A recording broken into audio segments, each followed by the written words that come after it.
ঢাকা বিশ্ববিদ্যালয় আমাদের প্রাচ্যের অক্সফোর্ড। এই বিশ্ববিদ্যালয় তৈরি করেছে অনেক জ্ঞানী গুণী মানুষ এবং যারা অবদান রেখে যাচ্ছেন সারা বিশ্বে। তার মধ্যে ঢাকা বিশ্ববিদ্যালয় প্রতিষ্ঠা হবার পর থেকে যে মর্মান্তিক ট্র্যাজেডি, যে ভয়াবহ দুর্ঘটনা ঘটেছে, সেই ভয়াবহ মর্মান্তিক ট্র্যাজেডি ঘটেছিল 1985 সালের 15ই অক্টোবর, এবং সেই ভয়াবহ দুর্ঘটনায় নিহত হয়েছিলেন 40টি তাজা প্রাণ। সেই ভয়াবহ দুর্ঘটনা থেকে বেঁচে যাওয়া একজন পলাশ মজুমদার দাদা। আমি আজকে এসেছি দাদার বাসায়। দাদা, আপনাকে অনেক ধন্যবাদ যে আপনি সময় দিয়েছেন। আমি আপনার কাছে জানতে চাচ্ছি যে ওই সময়টা আপনি তো ছিলেন একজন ছাত্র হিসেবে, আপনি কি শেয়ার করবেন আপনার কি মনে পড়ে ওই সময়টা কি ঘটেছিল?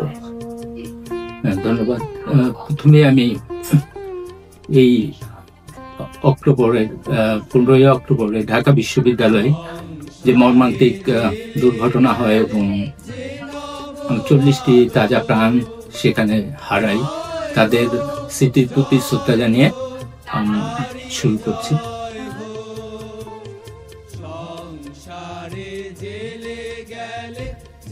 তো ওদিন ছিল আমাদের, তবে সবেমাত্র ক্লাস শুরু হয় প্রথম বর্ষে।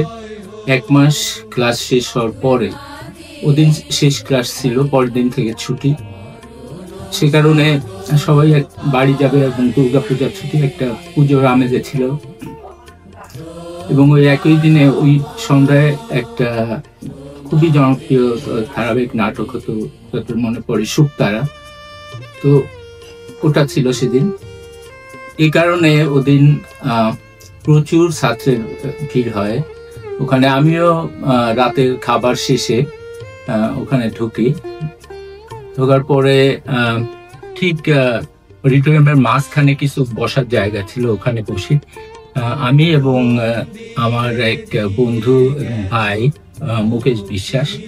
যেহেতু আসন সংখ্যা সীমিত ছিল, সে কারণে ওর সাথে ওখানে বসে দেখছিলাম আর কি। এরপর একটু পরে বৃষ্টি শুরু হয়। আমরা ঠিক ভিতর থেকে বুঝতে পারছিলাম না যে আসলে কি, কারণ ভিতর থেকে ঠিকই ছিল, কিন্তু ওখানে যে কোনো রিপেয়ারিং হচ্ছিল উপরে, সেটা ভিতর থেকে বোঝা যায় না।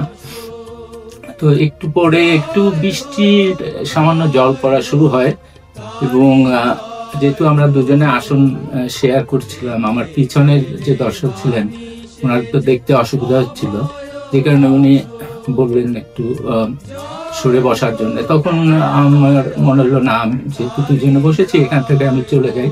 সে কারণে ওখান থেকে উঠে আমি পিছনে এক জায়গায় বসি। আমার আর 2 সহপাঠীর কলেজ জীবনের 2 বন্ধু সাথে ওরাও একই সঙ্গে বিশ্ববিদ্যালয় শুরু করে। কিছুক্ষণ যাওয়ার পরে এরপরে হঠাৎ এই ঘটনাটা ঘটে, আকস্মিকভাবে ছাদটা ধসে পড়ে। তো এই ছাদ ধসের ঘটনায় আপনি বেঁচে গেলেন এবং পরে শুনলেন যে এতে বহু হতাহতের ঘটনা ঘটেছে, অনেক একটা ট্র্যাজেডিপূর্ণ একটা সময় ওই সময়টা ছিল। তো বেঁচে যাওয়ার পর আপনার কেমন অনুভূতি ছিল, কেমন মনে হয়েছে আপনার যে আপনি বেঁচে গেলেন অথচ আপনার অনেক সহপাঠীকে হারালেন? অবশ্যই এটা খুবই একটা শখের বিষয় ছিল। পরিস্থিতি এত ভয়াবহ ছিল যে সত্যি সেটা বলে বোঝানোর মতো না। আমি খুবই অসুস্থ ছিলাম, আমার বুকে প্রচন্ড ব্যথা পেয়েছিলাম, সেখানে আমি আমাকে শুয়েই থাকতে হতো বিছানায়। তার মধ্যে যেটুকু খবর পেলাম ওখানে সম্ভবত 35 জনের মতো মারা যায় এবং পরবর্তীতে বিভিন্ন সময় আরো 5 জনের মতো। তো এটা যে কত বড় একটা শোকের, সেটা তো বলে বোঝানো যায় না। আর তার মধ্যে যে আমি সৌভাগ্যক্রমে বেঁচে গেলাম, এটা সৃষ্টিকর্তার প্রতি অসীম কৃতজ্ঞ। যে এত বড় একটা দুর্ঘটনা থেকে আমি বেঁচে গেলাম। যদি আমি যেখানে প্রথম বসেছিলাম, আমার ধারণা ওখানে যদি আমি না উঠতাম তাহলে হয়তো আজকে আমার এভাবে কথা বলার সৌভাগ্য হতো না। কারণ ওখানেই সবচেয়ে বেশি আঘাতটা পড়ে, ঠিক মাঝখানে, এবং সেখানে হতাহতের সংখ্যা ছিল খুবই বেশি।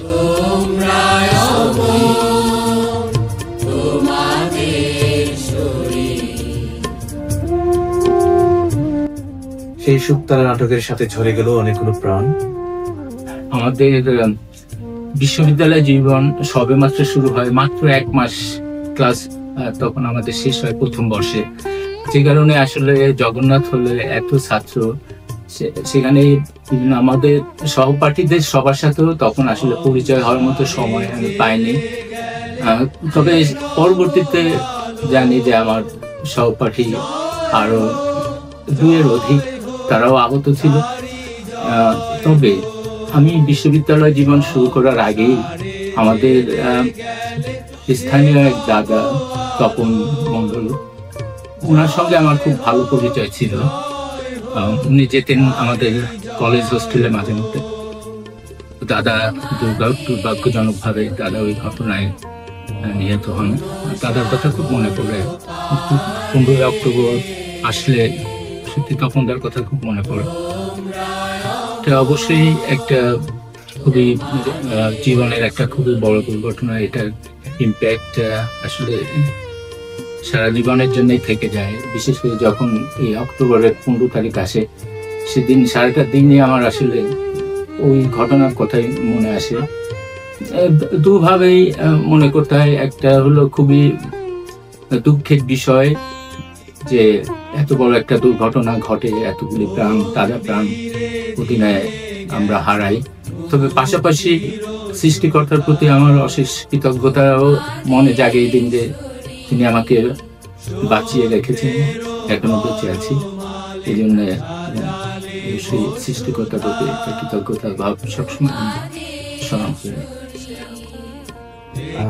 আর কিছুক্ষণ সময় দেবো না, আমি শুধু জানতে চাচ্ছি ওই সময় যে ট্র্যাজেডিটা হলো, বিভিন্ন পত্রপত্রিকায় প্রকাশ যে এখানে প্রশাসনের একটা দুর্বলতা ছিল, তার জন্য হচ্ছে এতগুলো তাদের প্রাণ সেদিন আমরা হারিয়েছি। আপনার কি মনে হয় এখানে প্রশাসনের কোনো দুর্বলতা ছিল? আমার যেটা মনে হয়, প্রশাসনের দুর্বলতা তো অবশ্যই ছিল। কারণ অডিটোরিয়ামটা তখন ছিল একটা মেরামতের অধীন, যেখানে ছাদ, ওখানে যে সম্ভবত টিনের চালা ছিল সেটা অপসারণ করা হয়েছে রিপেয়ারের জন্য। তো এটা যেহেতু এটা নির্মাণাধীন না বললেও এটা একটা মেরামতের পর্যায়ে ছিল, সেখানে যাতে কোনো ছাত্ররা প্রবেশ করতে না পারে বিষয়ে আরো কড়া পদক্ষেপ নেওয়া উচিত ছিল। আমার ধারণা সেখানে অবশ্যই ছিল পদক্ষেপ, কিন্তু পর্যাপ্ত ছিল না সেটা, যে কারণে ছাত্ররা সক্ষম হয়েছিল সেখানে ঢোকার জন্য। পাশাপাশি এটা ঠিক যে ওই সময় যদি বৃষ্টিটা না হতো তাহলে হয়তো এই ঘটনাটা ঘটতো না। কিন্তু তারপরেও যারা এক্সপার্ট কর্তৃপক্ষ, তাদের সবকিছুই বিবেচনায় আনা উচিত ছিল। সাধারণ মানুষ হিসাবে, ছাত্র হিসাবে তো আমাদের বোঝার উপায় ছিল না, কিন্তু তাদের বোঝা উচিত ছিল। এবং এত বড় একটা দুর্ঘটনা হলো, নিশ্চয়ই কারো, অবশ্যই আমি বলবো ইচ্ছাকৃত অবহেলা নয়, কিন্তু পেশাগত অবহেলা অবশ্যই সেখানে ছিল। এটাই যারা প্রাণ হারিয়েছেন তাদের পরিবারদের প্রতি আপনার যদি কিছু। তো আমরা আপনাদের সাথে সমব্যথী, এবং একইভাবে আমরা তাদের স্মৃতির প্রতি শ্রদ্ধা জ্ঞাপন করি এবং তাদেরকে শ্রদ্ধাভরে স্মরণ করি।